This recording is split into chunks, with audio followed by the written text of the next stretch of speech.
I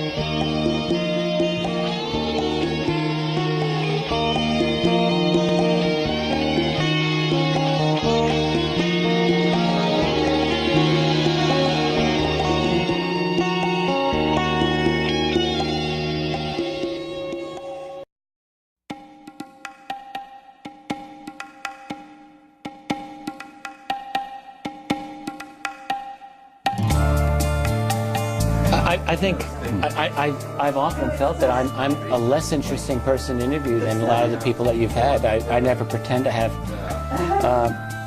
a lot of dramatic inside information that Camelot has really become famous for putting out. So I'm just a lot more pedestrian in my. That is such a lot of nonsense. I'm like the.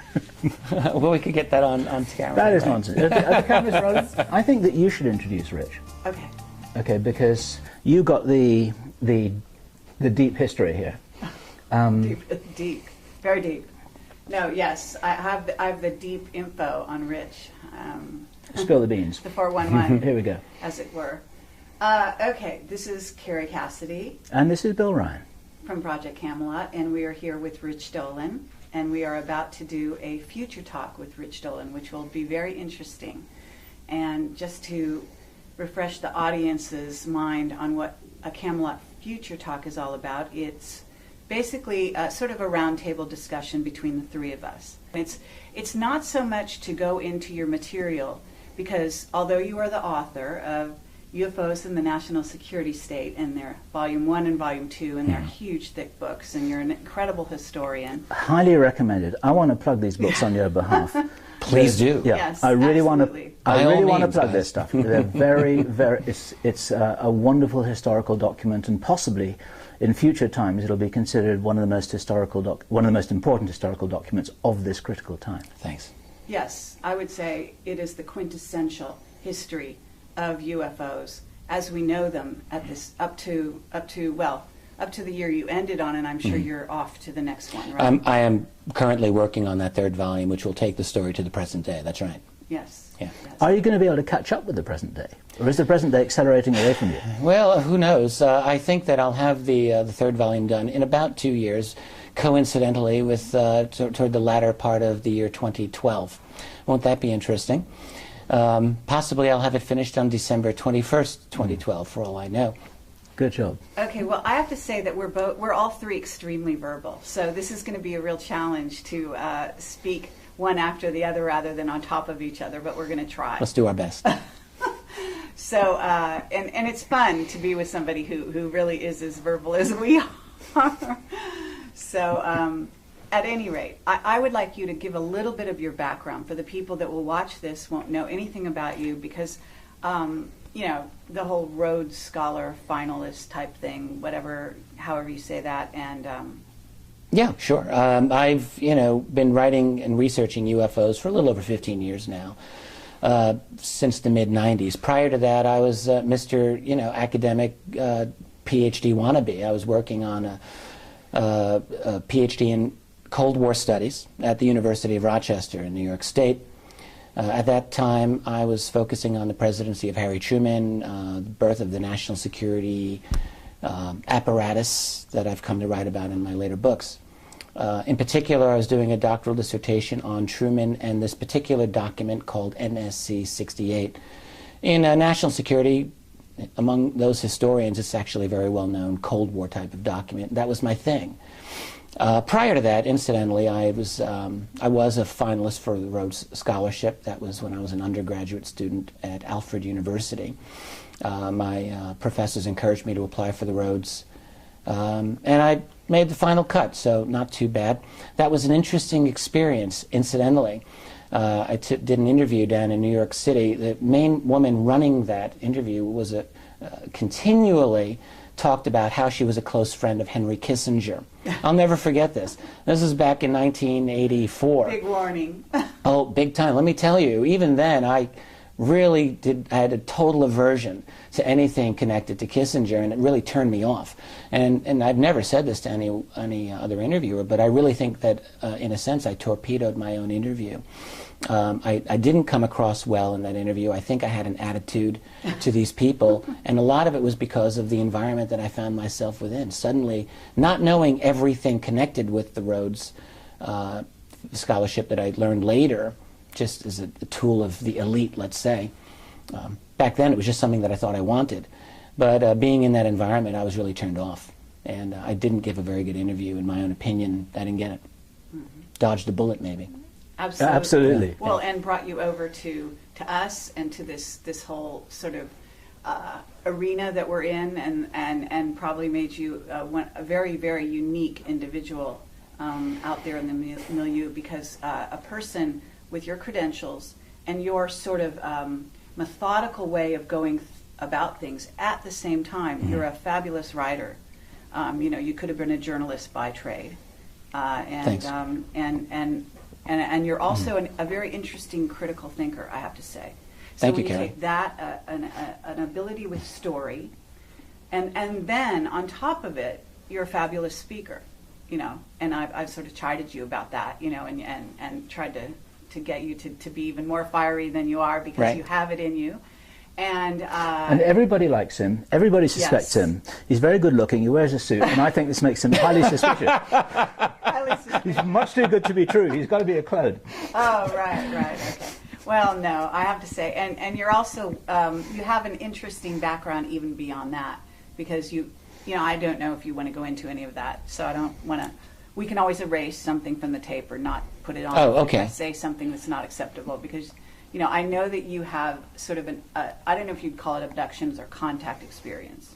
Well, I have not had what I would say are any conscious abduction or contact experiences. What I will say, however, is that I've sometimes wondered if that's the case, and I don't have any proof one way or the other. The thing that I can tell you is that I do private types of investigations that I never write about. I can't write about. Maybe the day will come when I really feel that I'm able to without damaging the individuals who are involved in these. But suffice to say that some of the things that I've looked into are really high strangeness, dealing with non-humans and a deep black human cabal as well. To wit, a lot of people who have had abductions that I'm convinced are military and non-military as well. There's a lot going on that I've been looking into, and I'm trying to make sense out of it as much as anybody else is. And you've also got a background, I'm going to say this, in the occult, in the philosophy of the Illuminati, like myself. You've studied that background. Well, to some degree. I've always been interested in consciousness, always. I've always been interested in the possibility of other dimensions of reality, other levels of consciousness. It's not something that I would ever consider myself expert at in any way, but it's something, I'm interested in that, without a doubt. Right, so we've got a very open-minded, explorer here. And it's probably part of the data set that's necessary in order to make sense of some of the information that comes your way, would you say? Well, sure. Look, in my journey in this field, all right, I started out really in the mid-'90s, and I was coming fresh out of a very rigid academic environment. And I can tell you, you're in that world for 10 years or more, which I was. You learn to think in a certain way. Now, there's a lot of advantages to that. In terms of writing history, it's very, very helpful to maintain a lot of intellectual discipline over your subject matter so that you can present it in a way that's reliable and that can appeal to a lot of different people. On the other hand, that type of training doesn't really make it easy to get into some of the more difficult to quantify elements of what we deal with, in terms of UFOs and ETs and dimensions, all right? So what I've noticed in my own life over the last 15 years of doing this is we all are on our own journey. Now, publicly, I always try to position my writing and myself in such a way that I can reach out and talk to mainstream people. If I were interviewed by someone on NBC, I feel like I could do it, and I could speak that language.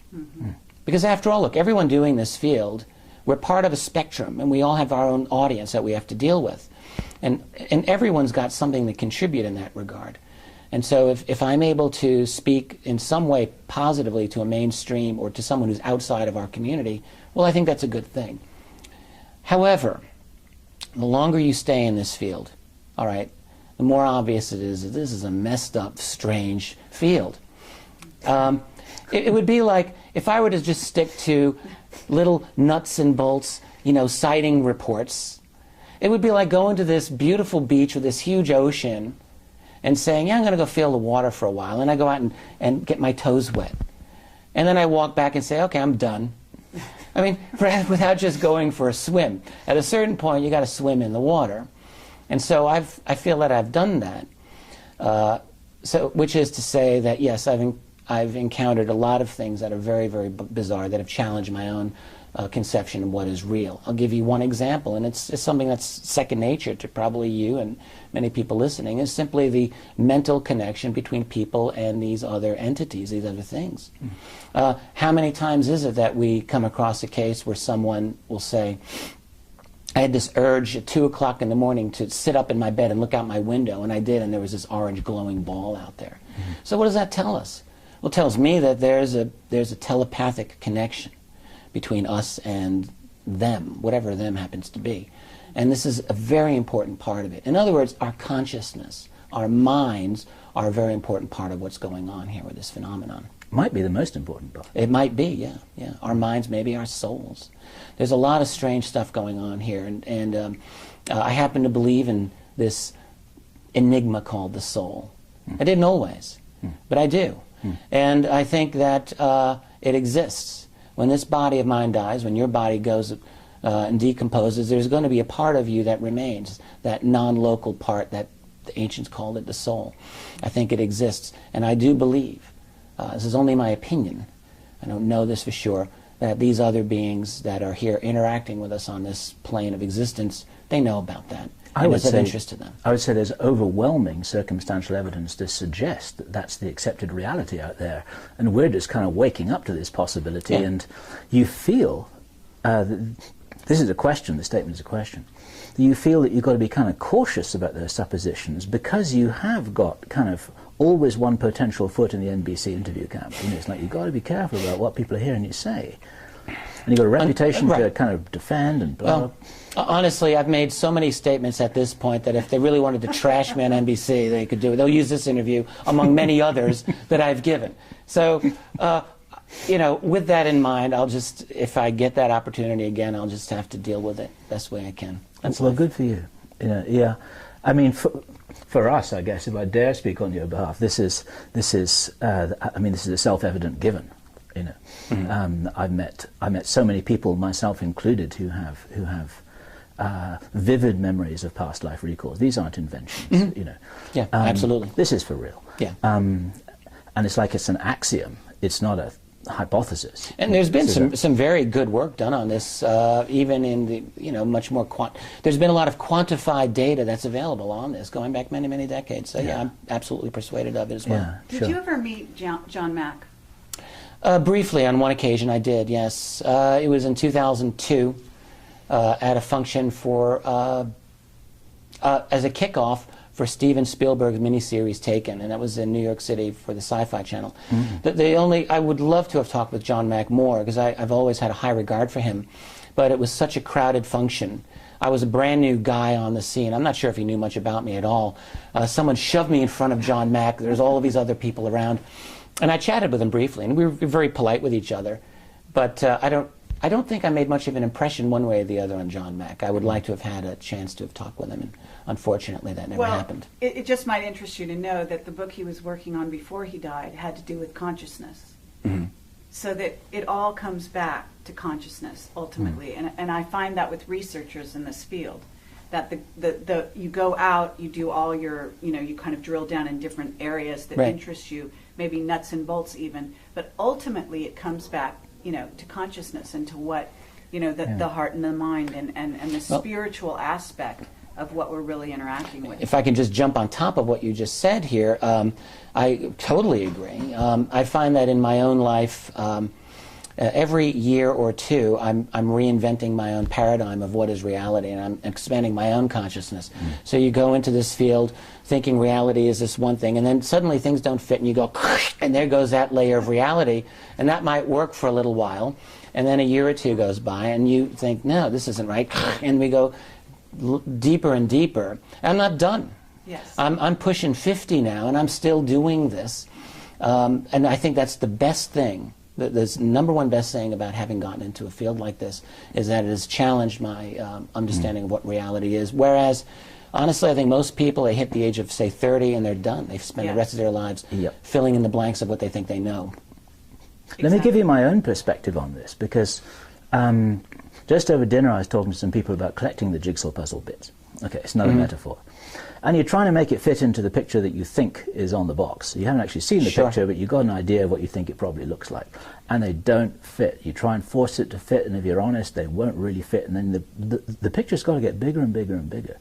And this picture is pretty darn big, and you can't throw out any of the pieces. And what kind of goes with that is something to do with intellectual honesty of research, which is that you have to go where the data leads you. Exactly. And I understand, I really understand, as a kind of student of the human condition like you are, that some people don't want to do that. It's too uncomfortable, it's too inconvenient, it's too embarrassing, and sometimes it's really unpleasant. And we found ourselves following this data trail to places, it's like, I don't even like what I'm looking at here. I don't want it to be true. Right. I don't like this nasty, icky stuff. But my God, maybe it's real. We can't discount it. And this is the kind of thing which you're touching on in what you were saying just then, isn't it? Yeah, it's you know, I find myself in a position of almost walking a tightrope, in the sense that I'm trying to gather together evidence in a way to present it to a world in a way that's understandable, comprehensible. And so I'm always in a situation of what do I include and what do I leave out. I want to include everything that I think is valid.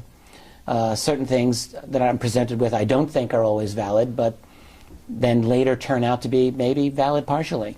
And it's hard always to know at the time what to work with and what not, and that's a messy business. Let me say that your presentation yesterday, I guess it was excellent. Thanks. And I think that this talk that we're having here can also touch on some of those subjects, and I'd love to kind of go down some of those roads with you. Absolutely. Because you know, you're dealing with Camelot, and we are on in many ways, from many people's points of view, the far reaches of the fringe.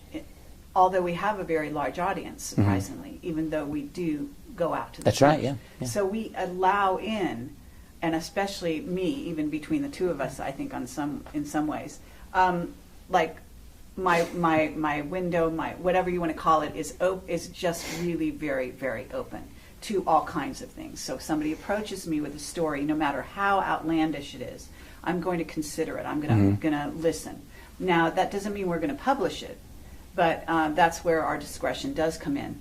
And I'm sure you have the same issue, where a story comes to you, a witness, even maybe more than one, talking about a phenomena like the reptilians, for example. Sure. And then you can either throw it out and just close your mind and say no, or in our world, what we agreed to do was to get the truth out, whatever the truth is. Now we have to investigate it, we have to entertain it, we have to allow for it in a very wide way. That means that we're talking about, as you said, other dimensions. We're talking about time travel. We're talking about stargates. The fact that we might have gone into Iraq because of the stargates, because of the Stargate there. That it wasn't the oil, it was the Stargate. That's a very real, at least for me, that's a really very real hypothesis. And it's been substantiated by a number of sources for me and for us. And there's more. I mean, you know, there's a lot more. And so I'm wondering, because as you go into the next volumes, you're going to have to, in my view, it's kind of like it starts out like this rather narrow, and even for you as a historian, it actually widens, because human consciousness is becoming like that. In other words, the paradigm, even for these sort of masses out there, has become wider as we've left the 50s, if you will. At least in terms, you know, I understand where you're coming from. Things from that perspective. Well, the way that I would deal with any of these topics of the last 20 years, which is which is going to be the content of the final volume of UFOs in a national security state, my methodology is not going to change, in the sense that I will work off of as reliable a body of evidence as I can. But that doesn't mean that I'll avoid certain topics just because they're uncomfortable for me to deal with. And so I'm very interested in asking and dealing with some of these very controversial ideas, and to look at them fairly. And just because there's not hard evidence to support it doesn't mean that I don't think it may be true. In my last volume of history, I let a lot of stuff hang out, and I don't feel the need. It's not my job as a historian to take my gavel and pound the desk and say that's true and that's BS. I don't have to do that every time.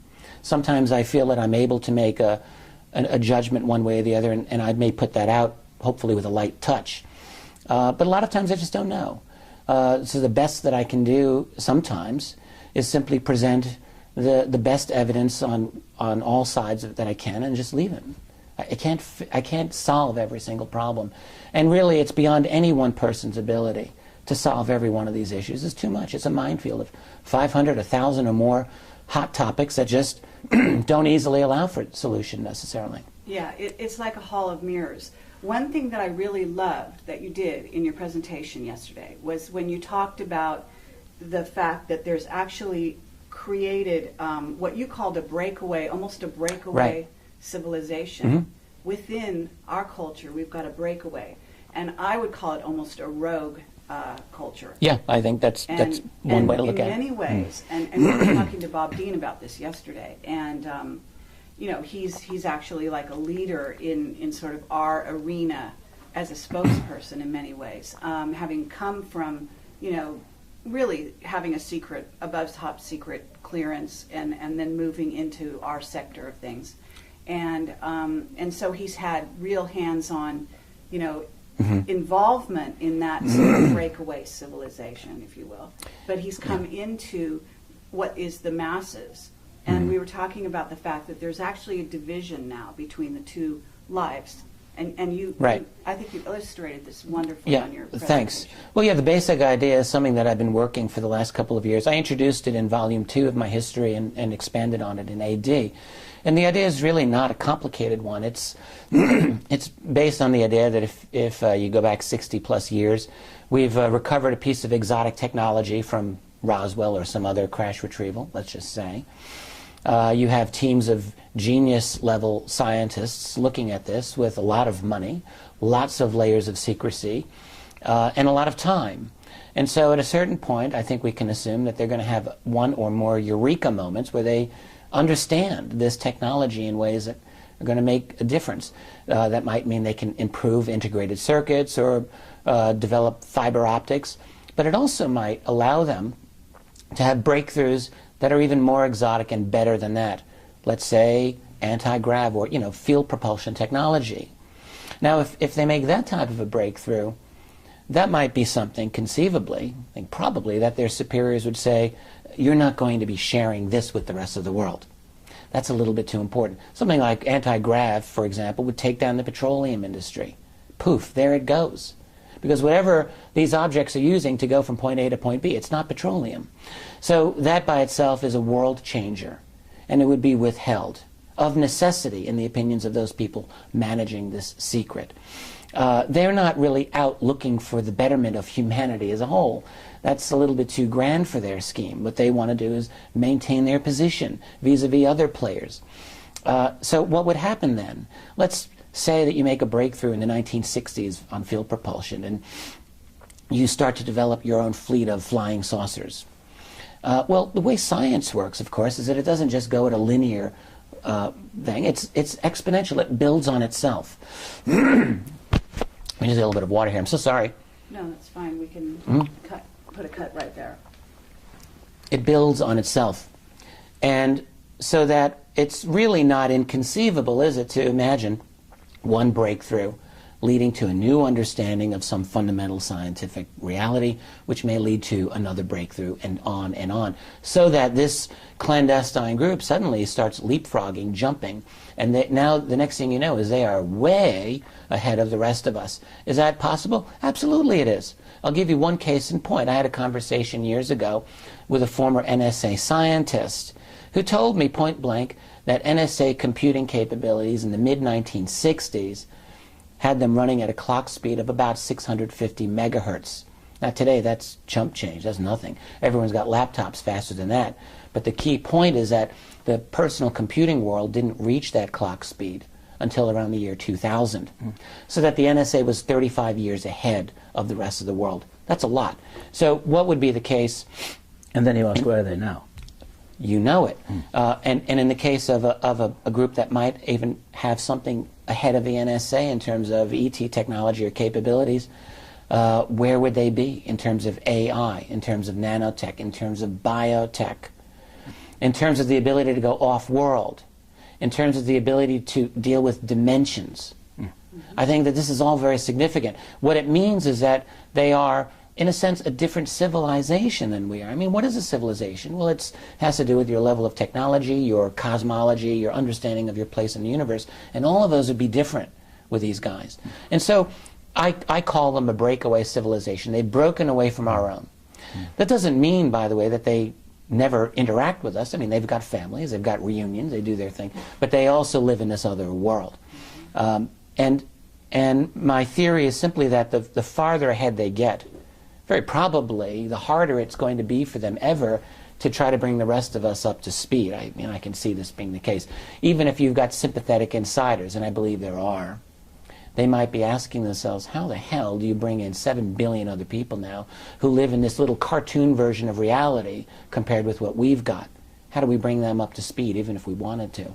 That may not be easy to do. And do we want to? That's one of the bigger questions. Exactly. If you look at the Georgia Guidestones, and you read the Iron Mountain report, it's highly possible that they'd rather just kill a good portion of them. Yeah, let us die off in some way. Yeah. Yeah. In light of that, now that we've kind of painted that picture, right. I want to touch on the idea that we are actually a bridge, that the disclosure that we're involved in, that we are out disclosing, okay, sort of in our way, through these kinds of conferences, through the books we write, through the things, the interviews we do in the case of Camelot, and so on. And we are actually, people come to us and say, oh my God, you've changed our life. So we are able to change their paradigm out there by bringing them along. And the people in the one half of the civilization, the very accelerated half that is basically the hidden portion, depends on us, in my view, as that bridge now, because they begin to realize that the gap is so wide that it's almost impossible for us to coexist. We're a valuable asset. I think we're a that's valuable a great asset, and point. so are you. That's an excellent point. And so instead of killing us off like they used to want to do, and they did, and you can, there's documented evidence of that, within a parameter, and actually I feel like at this point they actually don't kill people so much because they figure they've won the game and they're in charge to such an extent that they no longer have to kill people to get their way. They may mind control them, but they don't kill them. So ultimately what they're doing now is using people like us to bridge that gap, to begin to bring disclosure of what they've got going on, so they have leaks down to us. Along those lines... Let me lines... jump in as well. Please, go right ahead. Sorry. Yeah. Now, I'm going to infuriate you by... I'm not reinterpreting what you're saying, but I'm putting it in a metaphor. And it's a metaphor that I really, really love. And it's a reaction. It's a controlled reaction, like a nuclear reaction in a reactor. And to speed it up, you take out the control rods. And if it gets out of control, you don't want it to be like Chernobyl. Then you've got to put the control rods back in there again. And the control rods are leaning on people to say, you know what, don't say that if I were you. You know, you might never see your dog again. Or in the olden days, it might have been something much worse than that. Now, I think things are done in a more gentle way. It's just a whisper in the ear, and we've had a few of those. It's like, you know what, you should really run that past me first, read my lips, and all this kind of stuff. But sometimes they want the reaction to accelerate a little bit, and then and then someone will have the go-ahead who you've called, who's an insider, to say more than you thought they were going to say. Right. And all of this is sanctioned. They could they could squash us all like bugs, and they could instantly stop anyone who's talking to you off record. And Excellent. they don't do that. Yeah, excellent point. Now, look, I've many times wondered. I've had evidence in my own life of having been messed with on occasion. For several years, I was stopped at every single airport I went to. My name was flagged. I was allowed to fly, but I was delayed every single time. 15, 20 minutes, I'd have to sit around while they would clear my name. I'd have luggage opened, sent to Dulles multiple times, opened up, rifled through. I've had the vans in front of my house. I've had all kinds of crazy stuff like that. But I've really never been threatened. And all of that type of heavy-handed, almost Marx Brother type surveillance that I experienced is gone now, as far as I can tell. What has also happened is that there have been a number of people that I have to say are very high-level, well-placed insiders who have come to me. Some of these people I know, and they're very well-known and famous. Others, I have no way of confirming who they are. A few of these can only be described as very deep insiders. And some of those I can't confirm them, but I've had an enormous amount of information for some of these people. But it must be sanctioned, mustn't it? Surely. The impression that I've got from some of these contacts has been they do this on the sly. Now that's the impression that they give to me, or they have given to me. And by the way, I haven't heard from this particular group in some months now, and I don't really know what the deal is with them. There were a couple of people who would write to me. Lots of information. Is it true? Is it not true? Well, hard to say. There are times when I've been inclined to think, yes, they're telling me the truth. It's also a possibility to wonder if you've been taken for a ride, and so I've got to be careful. The impression that I get, though, is that these are individuals within the deep black clandestine structure who support what I do. And have decided on a limited basis to give me a little bit of information about the nature of their world. That being said, what I'll say, the scenario is very possibly one in which, let's call it the Majestic Group, the secret keepers they're not just 12 guys, it's a large, sprawling bureaucracy group that is international, operated not by U.S. DoD funds at all. It's all international money, big-time private money that goes in. They own all the goods. There's also factions involved, as it's come down to me. Human factions and multiple alliances. That's right. All right? Yep. Of human and non-human groups, and who the hell knows who's got a scorecard here to sort all these guys out. I'm not sure that they do, the impression that I get. And also the impression I get is that I call them Majestic. I think the Majestic Group is actually scrambling to try to stay on top of this, to deal with one difficulty after another that is arising in this world due to the intervention of forces that they really cannot control, not all of which are benevolent. This is the impression that I'm getting. Sure. So that there's a When kind you of say war forces, going on. Yes. Forces, entities, groups. Interests. Absolutely. Not all, they don't even know, it's possible they don't even know that these are extraterrestrial. I think they're dealing in some way with dimensional forces, dimensional groups. And again, look, this is just how it's been presented to me, and I don't know for sure that this is true. It's just some possibility that I'm looking into. But if that scenario is as it appears to be, it's a wild story, and it's not hard to see why they would want to keep a lid on this in terms of letting the public know about it, because it would be explosive. It would be absolutely explosive. Yeah, if the it's real true. story, when, because when people talk about disclosure, I think it's all very nice and fine for people to talk about little gray aliens that go around, abducting people, and then the military has made deals with them. They've got some flying saucer technology, and that's it. It's the end of the story. That's simple, right? And, yeah, very simple. That Right, could be disclosure. That may be all they're prepared to say. But actually, from what we've heard, the story is so much more complex than that. Yeah, I think so too. And it does involve, from what we've heard, battles, in other words, going on between various groups, some of which are human, some of which are human and the others, some of which all look human but they may be from off planet, Right. and so on. And I mean, the mixtures of groups is really complex. And there are also aspects where they may not have all the information themselves, they may have unanswered questions, they may not understand it, they may be freaked out. And one of the problems with the so-called presidential press conference where he spills the beans is it's pretty hard for the president or for a five-star military general to say, well, you know what, that's a good question, and gee, we just don't know the answer to that. I agree. One of the points that I've tried to make regarding disclosure is, first of all, look, I am and am not a disclosure advocate. I mean, in a way I am, and in a way I'm not. I know full well that disclosure is going to be a very messy, and as I've been lately saying, a very unsatisfying proposition.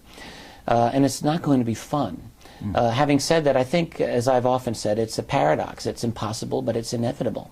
It's impossible in the sense that the people who've got this secret, I see no motivation at all on their part for giving it up. Why would they? A, you've had this secret in your possession for a lifetime. That's difficult to explain to the world right off the bat. Then you've got the whole tech issue involved. You know, what do you have? What toys do you have that the rest of us don't have? There's going to be a lot of public anger. Then you've got the economic financial picture in which you're replacing petroleum. Because, look, after there's a disclosure statement, it's going to take all of 5 minutes for someone to put together the fact that these things don't need petroleum. So what are we going to move on to next? And then there goes the petroleum industry. Just for starters. So what's going to happen? The order of the day is going to have to be stalling for time. Has to be. And so, in other words, disclosure is not the end of the game here. The disclosure is the beginning. Exactly. It's the opening shot in the next battle for truth. A president will, let's say it's a president, is going to say, yes, apparently there are others who are here and not all of these objects are ours. Well, then what? How do you deal with abductions? That's going to be really not fun to talk about. And so the best that a president will be able to do in those opening days and weeks, if he's lucky, is to be able to say, we're working on it, we're going to have as open a process as possible, and we're going to make sure that people are safe, and we're going to make sure that we get the answers so that you can know. And then just stall. But the real issue is going to be then, there's going to be lots of angry and inquisitive people, and there'll be a lot of researchers who have been digging into this issue, and you know, people like us will have something to say about it, and guess what? A lot of people will be listening. And so the issues are going to get on the table really quickly. Sure. And sorting it all out is going to be a massive battle royale, and we'll also be possibly in a very unsatisfactory position of being able to know for sure that there are other beings that are here, but not being able to just pull them and put them on a podium and subject them to questions in a Camelot interview. Wouldn't it be great to have one of them on here? That may not be possible. And so we're not necessarily going to be in a position where we can satisfy all of our questions. And this could go on for years. It could go on for generations. Well, there's also the idea that if you think about it from the point of view of them, whoever they are, and all the different aspects of who they are, you could imagine that it's kind of like stars standing behind a stage and vying for who gets to go out on stage first. Because if you think about it, why do the Andromedans want to let the Pleiadians out on stage first? Maybe they get along and that's okay, but I don't think that the Greys are going to be so happy about that. And then what about the Reptilians? Right. And what if one of those groups wants to stay backstage and the other group wants people to know about them because they actually have to consider that that group is a threat? Right. And that's where you get into this whole sort of craziness. And then there's also the other aspect, which is that, from what I understand, various aspects, for example, of the military have been aligned with various different races already.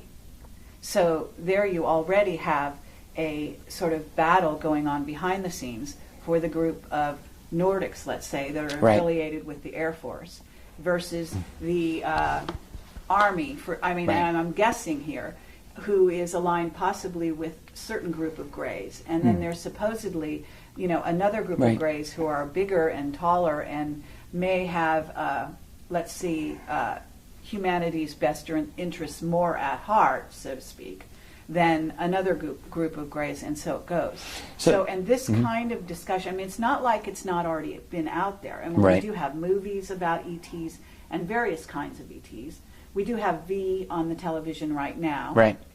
And to me, this is one of the best scenarios in terms of the possible ways that this could actually fall out, okay? Because this is where you get a group that seems so congenial, that they're such good guys, and wouldn't that be the great way to keep the peace? And Right. then Childhood's End by Arthur C. Clarke, which addressed all these issues, you know, from the point of view of a guy who, from Hoagland's point of view, actually knew what was really going on. I see, yeah. Well, what you're also bringing up, which is an important point, is how would a disclosure event affect these other beings? And another thing that comes to mind is simply, would there be contingency plans in place? There have to be, to deal with disclosure. And would that mean a quick military-type action by one group against another? Is that a possibility? I mean, what the impression that I've sometimes gotten from various sources that I've talked to is that there is possibly a kind of clandestine war going on. This is something that just recently John Alexander adamantly denied, and which I disagree. But so if there is, then a disclosure would have a key effect on those relationships, and yeah, things could get really ugly really fast. The only reason it's going to happen anyway, despite all of the difficulties, look, it's not hard to see why the powers that be would say, this is such a mess, let's just keep things nice and tight and quiet the way they are. It's not hard to see it. The problem, though, is that the greatest variable in this entire equation isn't the secret keepers, and it's not these other beings. It's us. We are the variable. We as a society, as a species, because look at us, man. It's 2011. It's not 1991, and it isn't 1971. We are going like this, Right. all right? And what are we going to look like in another 20 years? 40 years? Good Lord, man. We're going to have a world in which AI is going to be ubiquitous and strong. Computing into your personal computer might have an IQ of 500 or 1,000 for all we know, and it won't need coffee to get its mojo going in the morning, and it won't need sleep. It'll be able to pull any bit of data off the web, bam, like that. We ourselves may have nano chips implanted to enable us to communicate with the web. What are we going to be like? And then there's biotech in general, genetic modification. In that scenario, in that world, all right, here's the thing that's become very obvious to me.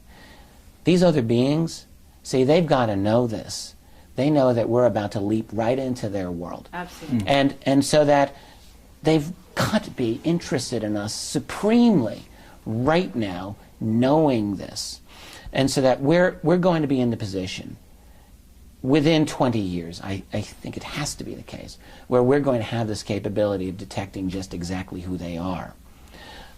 I almost can't even begin to imagine how crazy the world of the next 20, 30 years is going to be, with the reality of a non-human presence interacting with us, with a greater understanding of dimensionality than we do today, with greater capabilities in our own selves and with our tools like computers in understanding this. It's going to be crazy. Okay. Let me ask you the kind of question that I would have loved to ask if you were able to take questions after your presentation. And I'm not a negative guy, and I'm not a devil's advocate by natural persuasion, but some people watching this would want us to ask these questions. Okay. Is it possible that the level of complexity that we could be crashing into could be another whole level of deception, like the kind of macro scale version of the military saying, you know what, those Roswell, it was top secret crash dummies, you know, that kind of thing. There are various ways that this could happen. So, well, can you be more specific? So, like, what kind of scenario are you referring to? Okay, right. Okay. If I was a Pentagon general with a really nasty, controlling, evil intention, I would think, you know what? The best way to break this to the world is in a crisis footing where people are so panicked and so freaked out that they're not going to ask the smart questions. They're going to be worried about their survival. Okay. Hence, you end up in the whole Project Bluebeam situation, right, where you get a War of the Worlds situation where you've got these aliens coming down, shooting people up, whether it's real or not, and suddenly the reality is disclosed because it's all over the television screens, or you've got the Independence Day stuff with the big ships, whether they're real or not. Right. But no one's asking these questions, which in peacetime, as it were, we have the liberty to ask, because people are thinking, my God, you know, we're pleased we've got a strong military that's able to save us against this stuff. No one's asking the smart question. Well, look, we live in a world of false flags. We all know about 9/11. We know about a whole bunch of other things. Remember the anthrax scare? Gee, wasn't that interesting? We live in a world in which we are lied to and manipulated. And so in terms of scaring the hell out of the public in order to create a global fascist state, is something that we have to be very vigilant about. I agree with this. And it also solves the problem. It solves the disclosure problem, you see. Well, sort of. It does and it doesn't. I mean, in terms of Bluebeam, I just want to point out, I did some investigation of Bluebeam as well. There was supposed to be a Bluebeam event, if you recall, on October 13th. I know, it's nonsense. Yeah, it was nonsense, and I said so long before it happened.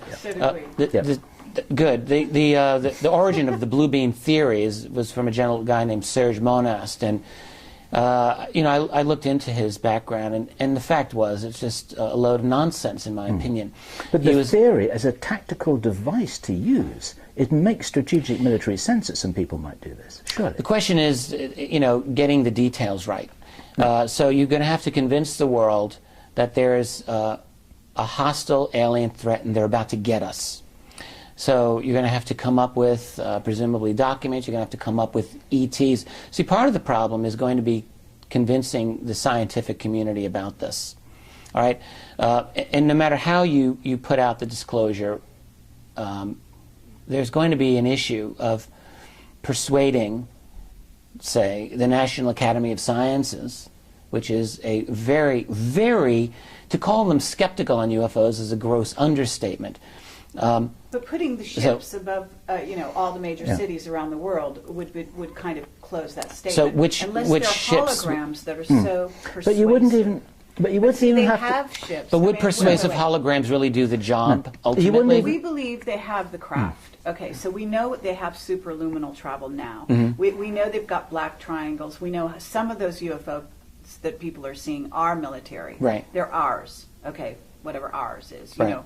Right. And so, look, they don't even have to have all holograms. They can do a combination of.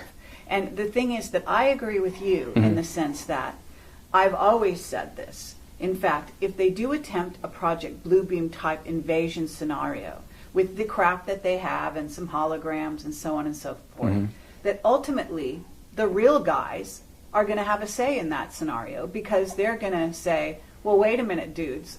We are real, and we're going to come down and actually have a counter. All of this is predicated. Message. It's all predicated on the fact that these other beings are not going to do a thing about it. Right. Seems to me, and that's taking a mighty big risk. Because they're so involved right now. I mean, if we, you know, we're in this sector where we're getting disclosure and we're getting witnesses that are having contact constantly. Not only people like us, but possibly yourself. But certainly many, many people that attend these conferences, and many that don't. People that write to us every day. Every single day, I get emails. All the stories. You wouldn't believe it. It's amazing. You know, I had one woman just come up to me yesterday and say, you know, from Puerto Rico, and say she has a crystal child and that we saved her life because of an interview we did. Because her child was able to see, documented on on the screen with us, what he was seeing in his real life, and he was having trouble living in that sort of mainstream paradigm in which the world we talk about doesn't exist. So, I mean, that's what we're dealing with. We're dealing with ETs that are actually, they are involved not only with our military, but with us. The way they're involved with us, in some cases, is much more secretive in many ways than even what we understand from the military, because we hear that, you know, Dan Vurish says he's working side by side with them, and we've got Henry Deacon who said the same thing. We've got, you know, Bob Dean saying they're walking the halls of the Pentagon. The easiest way for the ETs to influence our society, whatever their intentions are, however many different groups are involved, is to incarnate as us and then play the game from within. I think that's actually, I believe that's what's been happening. That is happening as well. You know, if any of us were non-human looking ETs and we were interested in this society down here and we would want to influence it, well, you'd either want to put your people, get some of those people to work for you, or you would create your own, or you would somehow work to infiltrate that society and manage it, so that when it gets to a point where it might be a real pain in the neck for you to deal with, you're in a position where you've got influence with it or control over it. Your own team on the ground. Right. You've got a whole bunch of sleepers. And I think that this is absolutely a real possibility. Absolutely. You know, figuring it all out is going to be a very difficult situation. The one thing that I tried to do in writing this book, by the way, is to show, yes, there's the possibility of these very, very bad scenarios taking place. I tried not to avoid any of that. But I wanted to I wanted to show that it is possible to see that there's a better way here, that there is a better possibility for our species and our society. So in other words, let's look at the political upshot of a disclosure process. It could be a fascist police state. Right now there's a battle in the world about that going on. We all know it. And that battle is going to amplify, I think, after disclosure. But it doesn't have to go all one way. And we're seeing this now in the actions of the Arab people in the Middle East. We can see that change happens fast, and that there is such a thing still as people power in this world. It can be disabled. Right now in Egypt, the army is just batting down the protesters, so it's not clear where all this is going to go. Right. But that revolution's not done. Oh. So in a post-disclosure world, what are going to be the issues? Let's say you're the president.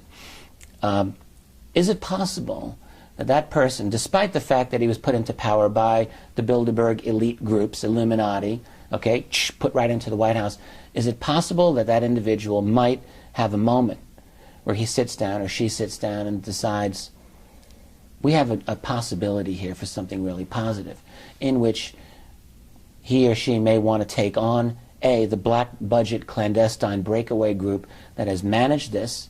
There will certainly be political pressure to do so, I think. It seems to me that people are very instantly going to be wanting to know how you've kept this secret in place.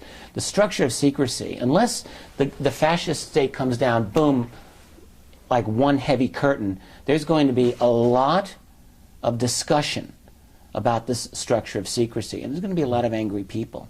And a president or any leader is going to have to deal with that.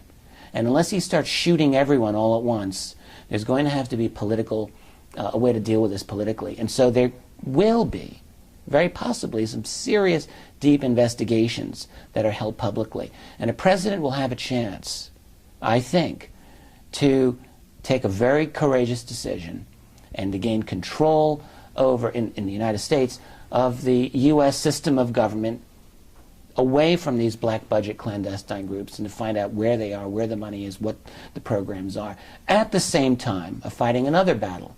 And this other battle will be to coordinate internationally, globally, I would like to see, an open process of cooperation to enable the nations of the world to transition, peacefully to a new form of energy, a post-petroleum world, and then B, to find a way to collaborate to meet the challenge posed by these other beings, whether positive or negative in intention. I realize that's asking a lot. I realize that that's so idealistic that maybe it borders on utopian. Maybe that's what it is. And it's assuming that the president makes the calls. It is indeed assuming that. The president, there's no reason to say that a president is going to do that. The president could just as easily follow his corporate international masters and say this is not how it's going to go down. But last thing I want to say, though, is that the voice of the people on planet Earth may not be so easily amenable. All right? Sure. And we're seeing this now in parts of the world today, and it can very well be the case post-disclosure. I support that. Well, I think you also have to keep in mind, though, that disclosure, this thing we call disclosure, which is happening, as Bob Dean says, we are actually have been in a rollout, for the last 20 years, if you will, of disclosure. in various ways, movies, films, books, Okay. what we're doing, okay? And you can argue for that. And it's I have a slightly different take on it, but go on. Okay, yes. But it is a rollout of a sort. And so at that point, you can really say that we're not just a closed system right now, Earth, with a few, different visitors, so to speak, dipping their hands into the pot here.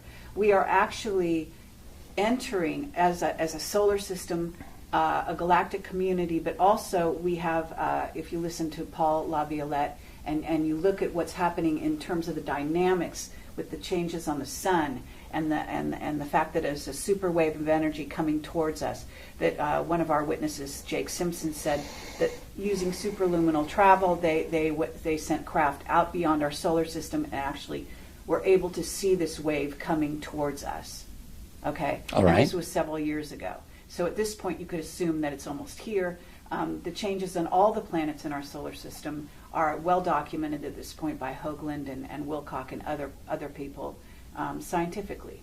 So when you're looking at those changes... Well, let me just say, I'm not, it's all in the data, all right? And Sure. if the data is scientifically measurable and confirmed, then that's one thing. So what you have is a possibility of a new body coming into the solar system at the same time as all these other things. So here on Earth, we've got this tumultuous, almost on the verge of revolution, what I call a revolution of consciousness, happening among the masses, simultaneous with all these facilitating things going on to some degree, working for and against Earth changes, things that are being done on purpose, weather wars being conducted by our military using HARP and so on. There's lots of evidence of that. And so that scenario it's not simple in terms of just, well, you have a president sitting here looking at the playing field and saying, well, wait, stop there, and let's talk about this.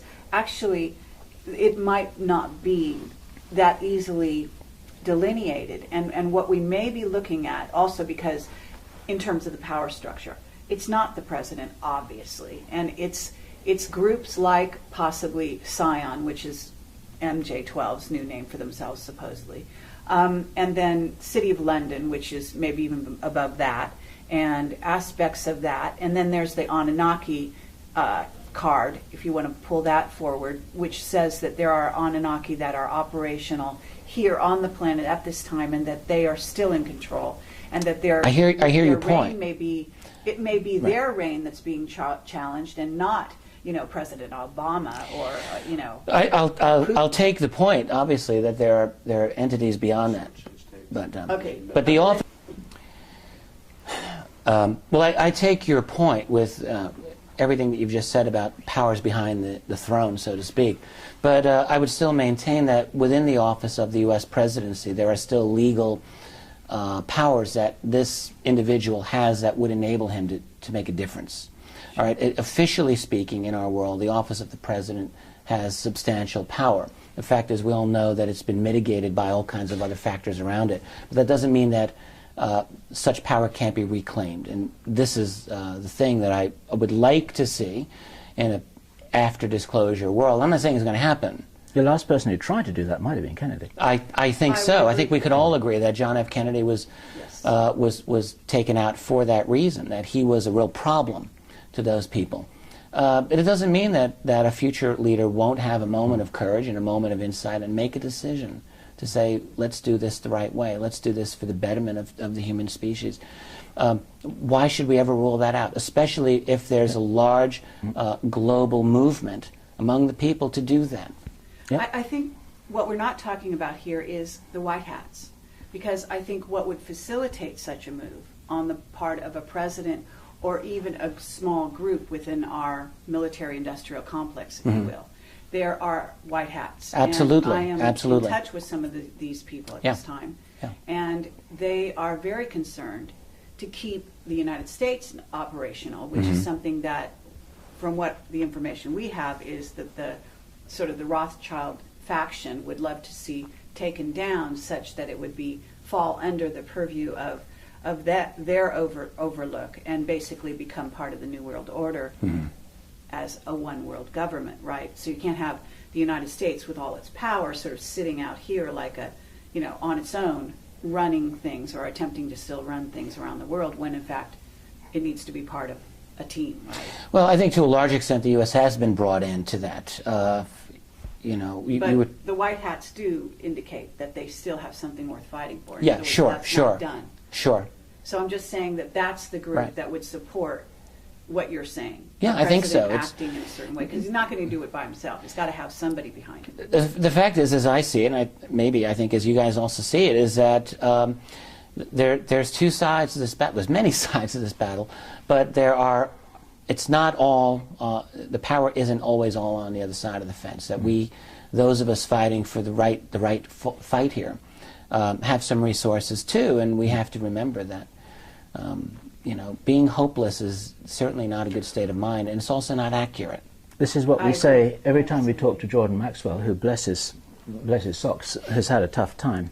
And every now and then he says, you know what, it's all hopeless. And we say, no, it's not all hopeless, otherwise we wouldn't be able to be talking like this. Look, openly. the human species has gone through a lot of ups and downs, a lot of downs. We've had all kinds of crises throughout our history: famine, deaths, injustice, crashing down of empires, barbarian invasions, and all of this. All right, and we somehow managed to keep going. I think that we're not going to go winking out after disclosure. We're going to continue to live, and if it even takes centuries for us to regroup, we'll do it. I don't think we're just going to go away. We're going to be very different in the future. We're probably going to be unrecognizable to how we are now in the future, just as we today are unrecognizable to, say, the era of Thomas Jefferson. Could you imagine? And I think the difference will even be greater in the future. So what we are, you mentioned us as a bridge, Carrie. We're a bridge in this world between the elites and the general public, but we're also a bridge to the future. Yes. Where we are right now. We're at a point between the old humanity, the old civilization, and something that's coming ahead. And one of the important things that world of the future is going to have is an open knowledge that there are other intelligences working this world, for good or for ill. And we're going to have to deal with that in some way. And the subsequent generations are going to grow up with that realization. And I guarantee you, they're going to look at this problem very differently, I'm sure, than how we're looking at it right now. Do you feel that your personal role is to facilitate and optimize that transition, that inevitable process? Is that what you're doing? Well, yeah, I've wondered about this. I think that's a nice way to put it. More simply put, I think that my role is simply to learn and communicate as responsibly as I can. I learn what I can learn.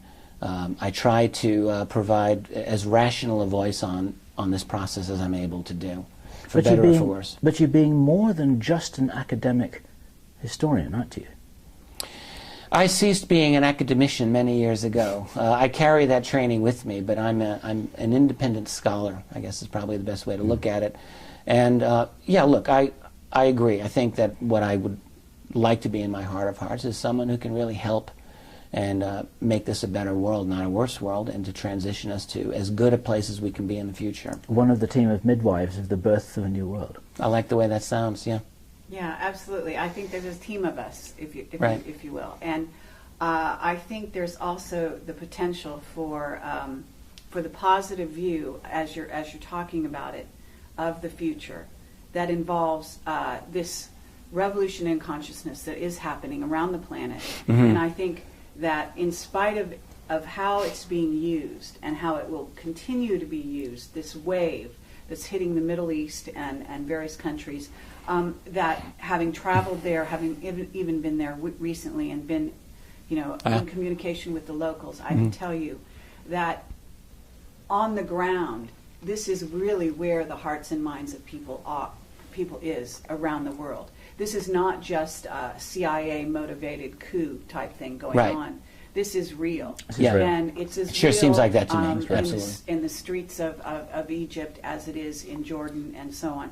And we travel constantly as you do often. And I have to say that's for sure. Yeah. Now, at the same time, there will be an effort to twist some of these things around, just as there has been with the WikiLeaks, for example. saying, he's on the payroll of this one or that one. And Oh, so yeah, forth. yeah.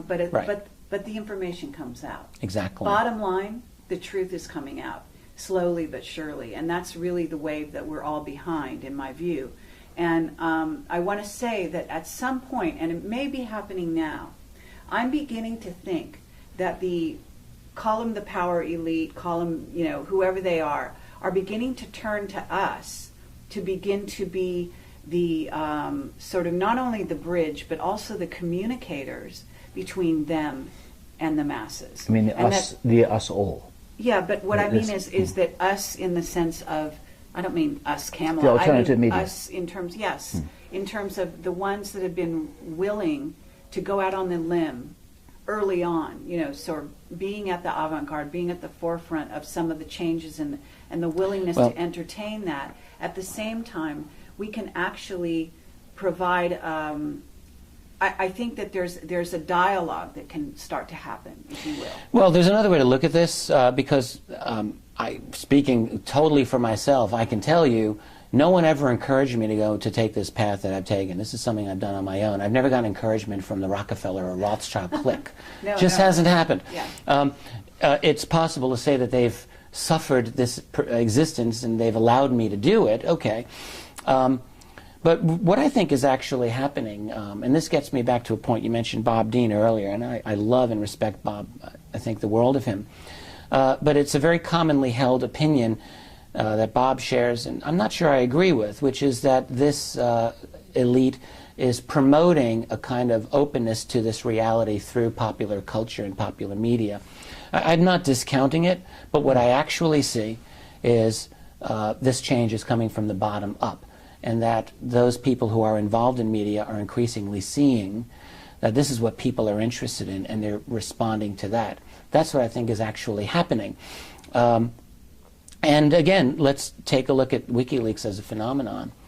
WikiLeaks is possible because of the age of the Internet.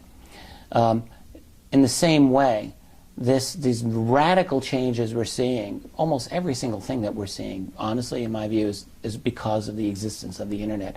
What we've experienced in the way of our ability to communicate, it's exponentially greater than anything possible before 1990. And that is what is driving this change in consciousness. Suddenly we're all able to talk to each other. That's right. Around the world. And that's driving the change. And the guys at the top, I think, have been struggling in a way to maintain control over this situation. And I think they continue to try to do so. Some of them may have decided that for people like ourselves who are trying to get the proper word out, they may be thinking, yeah, it's possible that we let them do their thing because ultimately it's necessary.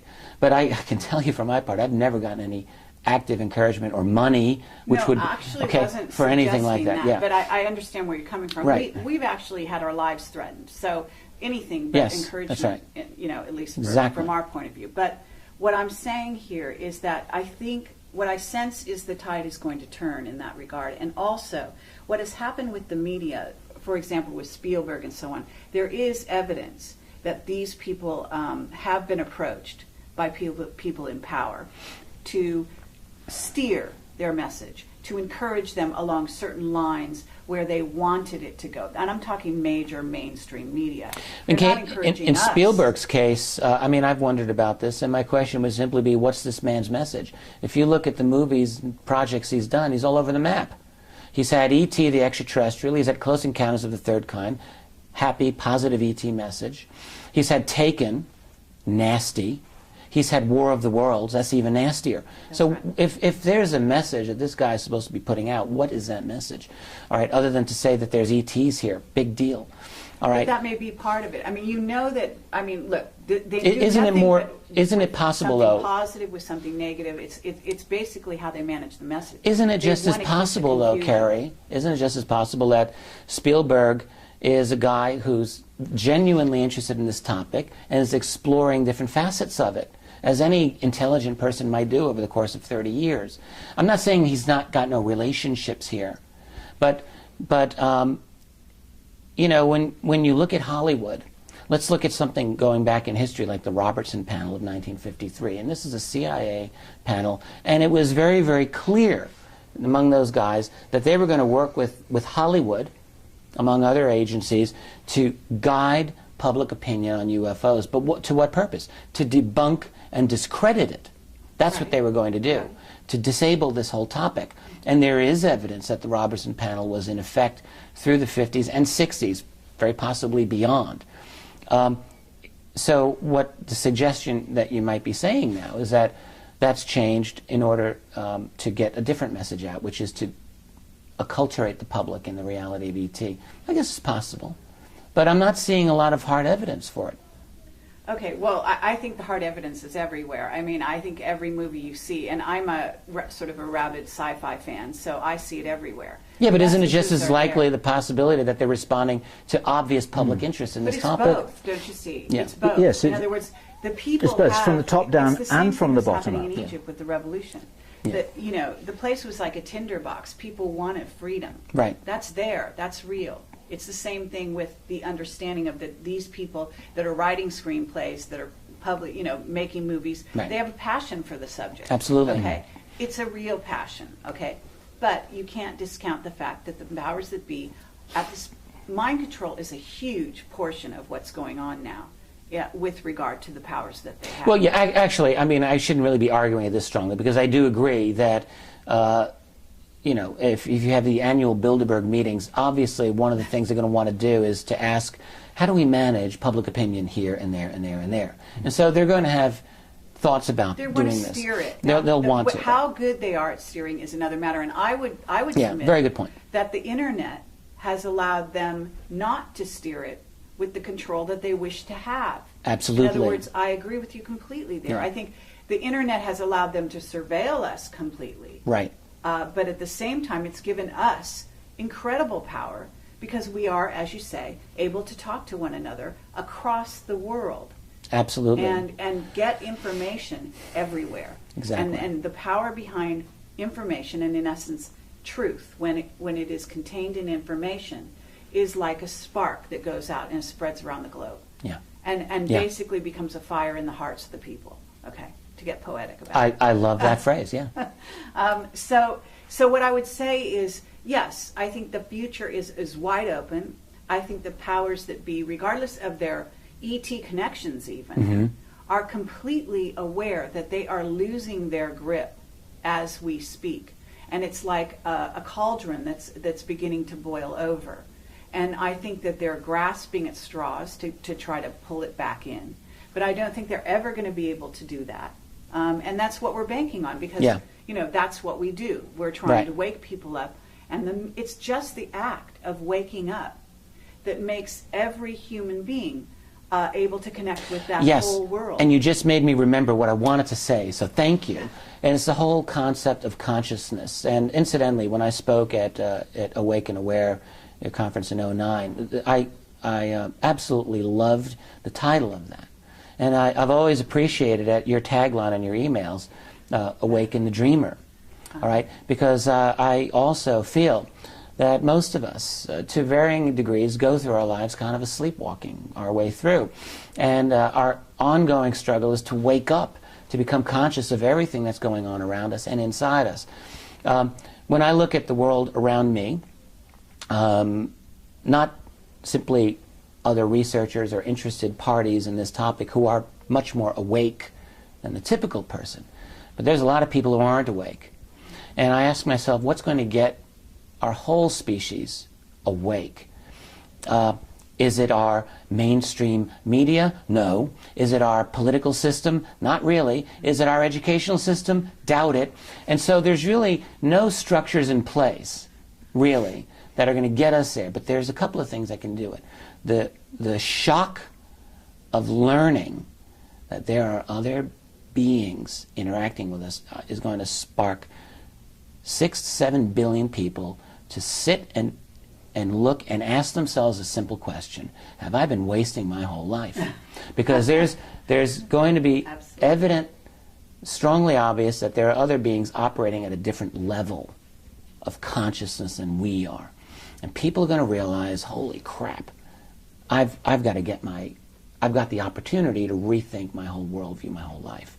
And that is an opportunity for humanity to really move to a truly higher level of consciousness, to understand what it is we are and our place in the universe. And that can ultimately be the thing we absolutely need. Absolutely. I think that also the possibility of free energy that opens up the fact that people will not be living from hand, absolutely on critically a important survival thing. level. Right. That will change everything. Because if Totally you don't have agree. to starve and you don't have to work Right. 8 hours a day to support yourself, to pay your bills, et cetera, Right. if there's another kind of organization of society that can Right. happen, Right. then it's wide open. Exactly. The whole paradigm of previous human existence now becomes changed. The reasons for just about every war that I can think of in human history has to do in some fundamental way with control over resources, over wealth coming from the earth. And if that really becomes moot in a situation of free, cheap, readily available energy, where goes war? I mean, maybe this is pie in the sky, but I think in a lot of ways it could be that after a number of decades we might just find that the motivations that we had for warfare in the past really aren't there. Now, of course, in the meantime, we'll have the very practical issue of having global military bodies around the world, and what do you do with them? It's going to be an issue. Do you just stand them down, or do they become police forces involved in the global police state? Well, they're very powerful and effective. Sorry. They're very powerful and effective logistical machines for any given purpose. It doesn't have to be offensive. No, absolutely, absolutely. So again, it's a wide open game, and I don't know any more than the next guy how it's all going to turn out. It could be a wonderful situation for humanity and the cosmos in general, or it could be something dark. But even if it's something very dark, I'm skeptical of saying that it will be dark forever. Nothing lasts forever. Change is something that always happens, and it seems to me that even if it's 1,000 years, well, then it's 1,000 years, but something may change after that. I'm very much not inclined to think that even the worst outcome in the short term is necessarily going to hold forever. Here's a question to challenge you then. If you let go of the data that you've got, and I can only imagine the piles and gigabytes of data that you've collected in the last few years, what does your intuition tell you we have in front of us over the next few years? We've got a really nasty situation ahead of us, to be honest with you. I think that we've got... I think that humanity right now is the most interesting event in this portion of the galaxy. We are about to truly wake up. We're truly about to jump into the world of these other entities. They won't be able to stop it. And so anyone who's anybody is here right now looking at us and investigating our world, and very likely positioning themselves to get the best gain out of it.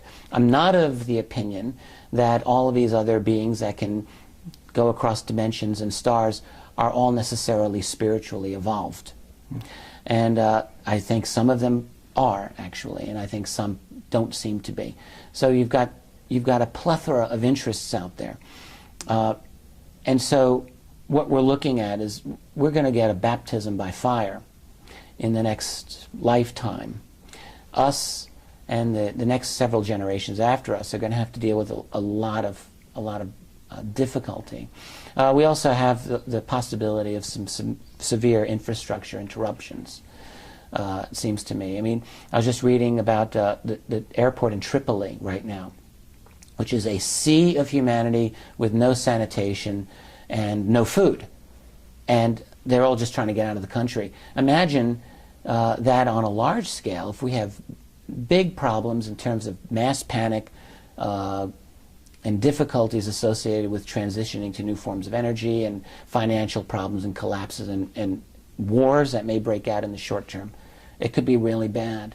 But if you take the long view, I think that I'm optimistic about our civilization and our species, to the extent that I think that we'll continue to exist and we'll thrive and we'll become something different, very different, and I'm hoping better than what we are even now. I think we're going to meet our multidimensional selves in the flesh and in other forms and fashions, and I think that ultimately that we're going to be better for it. And I think that this is the possibility that we're embracing. Is not just, a nice phrase, but right. actually the reality starting to unfold like a sort of flower, if you will. Yeah, and another way to look at that, I agree with you, is that when you look back on your own life, when I look at my life, it's there's an irony involved. No one ever wants to fail. No one ever wants to have life kick them in the teeth. But the fact is, when you look over the difficulties of your life, you realize that those are the things that made you what you are. Mm-hmm. And conversely, it's all the people who have had everything handed to them that I have no use for these people. They're the most shallow, weak, self-centered individuals, and when something bad comes their way, they fall apart. So really, the irony is you can't always get what you want, but sometimes you get what you need. Mm-hmm. And we need difficulties. We really do. And not to make it into some romanticized thing, but the fact is that it's only through overcoming challenges thrown our way that we actually become something better than what we were. Yes, as individuals and as a civilization. Yeah, I think so. Well, I think this is a great place to end, and I want to thank you, Rich Dolan. Oh, Carrie, it was a pleasure. Yeah, absolutely. Really was. That was fun. A long time coming, and it's worth it. Loved it. Good. Wonderful.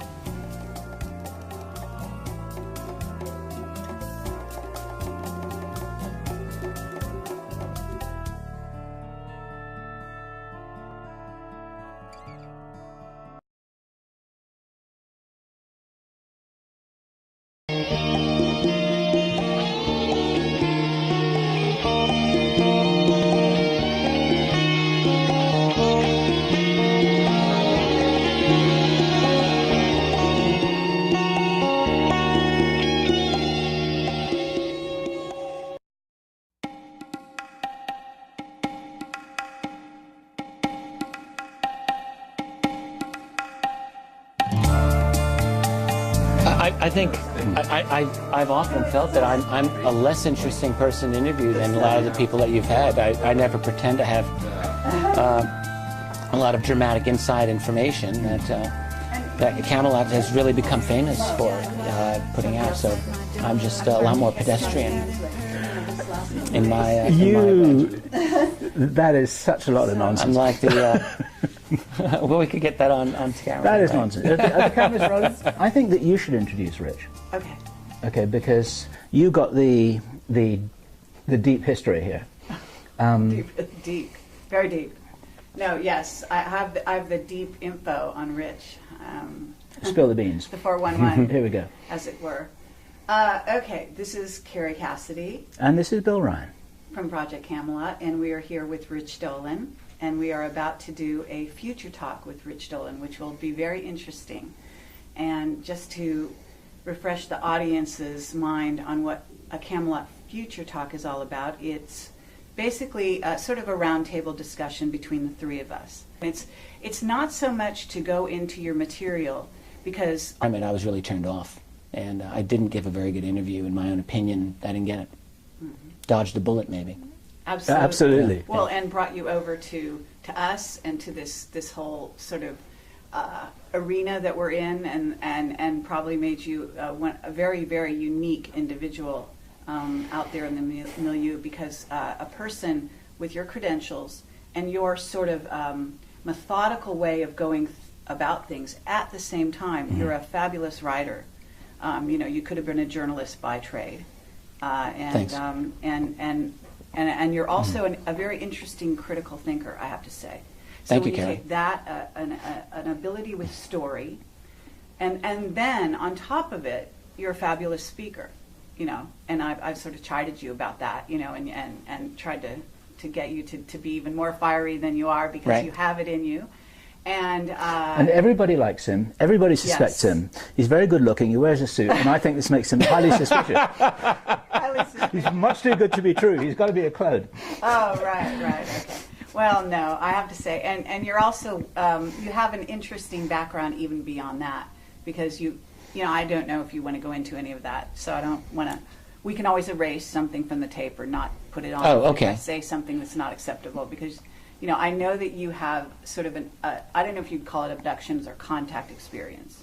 Well, I have not had what I would say are any conscious abduction or contact experiences. What I will say, however, is that I've sometimes wondered if that's the case, and I don't have any proof one way or the other. The thing that I can tell you is that I do private types of investigations that I never write about. I can't write about. Maybe the day will come when I really feel that I'm able to without damaging the individuals who are involved in these. But suffice to say that some of the things that I've looked into are really high strangeness, dealing with non-humans and a deep black human cabal as well. To wit, a lot of people who have had abductions that I'm convinced are military and non-military as well. There's a lot going on that I've been looking into, and I'm trying to make sense out of it as much as anybody else is. And you've also got a background, you know, I'm going to say this, in the occult, in the philosophy of the Illuminati, like myself. You've studied that background. Well, I've always been interested in consciousness, always. I've always been interested in the possibility of other dimensions of reality, other levels of consciousness. It's not something that I would ever consider myself expert at in any way, but it's something, yeah, I'm interested in that, without a doubt.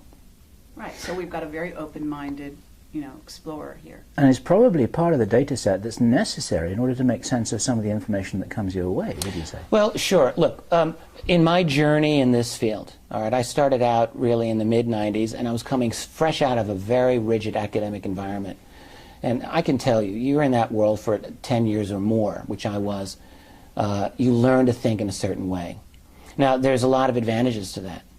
In terms of writing history, it's very, very helpful to maintain a lot of intellectual discipline over your subject matter so that you can present it in a way that's reliable and you know, academic PhD wannabe. I was working on a PhD in Cold War Studies at the University of Rochester in New York State. At that time, I was focusing on the presidency of Harry Truman, the birth of the national security apparatus that I've come to write about in my later books. In particular, I was doing a doctoral dissertation on Truman and this particular document called NSC 68. In national security, among those historians, it's actually a very well-known Cold War type of document. That was my thing. Prior to that, incidentally, I was a finalist for the Rhodes Scholarship. That was when I was an undergraduate student at Alfred University. My professors encouraged me to apply for the Rhodes, and I made the final cut, so not too bad. That was an interesting experience, incidentally. I did an interview down in New York City. The main woman running that interview was continually talked about how she was a close friend of Henry Kissinger. I'll never forget this. This is back in 1984. Big warning. Oh, big time. Let me tell you, even then I really had a total aversion to anything connected to Kissinger, and it really turned me off. And I've never said this to any other interviewer, but I really think that in a sense I torpedoed my own interview. I didn't come across well in that interview. I think I had an attitude to these people, and a lot of it was because of the environment that I found myself within. Suddenly, not knowing everything connected with the Rhodes Scholarship that I learned later, just as a tool of the elite, let's say. Back then, it was just something that I thought I wanted. But being in that environment... Although you are the author of UFOs in the National Security State, and they're Volume 1 and Volume 2, and they're huge, thick books, and you're an incredible historian. Highly recommended. I want to plug these books on your behalf. Please do. Yeah, Yes, I really want absolutely. to. I really want to plug guys. this stuff. They're very, very. It's a wonderful historical document, and possibly in future times it'll be considered one of the most important historical documents of this critical time. Thanks. Yes, I would say it is the quintessential history of UFOs as we know them at this up to the year you ended on, and I'm sure you're off to the next one, right? I am currently working on that third volume, which will take the story to the present day. That's right. Yes. Yeah. Yes. Are you going to be able to catch up with the present day, or is the present day accelerating away from you? Well, who knows? I think that I'll have the third volume done in about 2 years, coincidentally with toward the latter part of the year 2012. Won't that be interesting? Possibly I'll have it finished on December 21st, 2012, for all I know. Good job. Okay, well, I have to say that we're all three extremely verbal, so this is going to be a real challenge to speak one after the other rather than on top of each other, but we're going to try. Let's do our best. So, and it's fun to be with somebody who really is as verbal as we are. So, at any rate, I would like you to give a little bit of your background for the people that will watch this, won't know anything about you, because you know, the whole Rhodes Scholar finalist type thing, whatever, however you say that, and yeah, sure. I've, you know, been writing and researching UFOs for a little over 15 years now, since the mid-90s. Prior to that, I was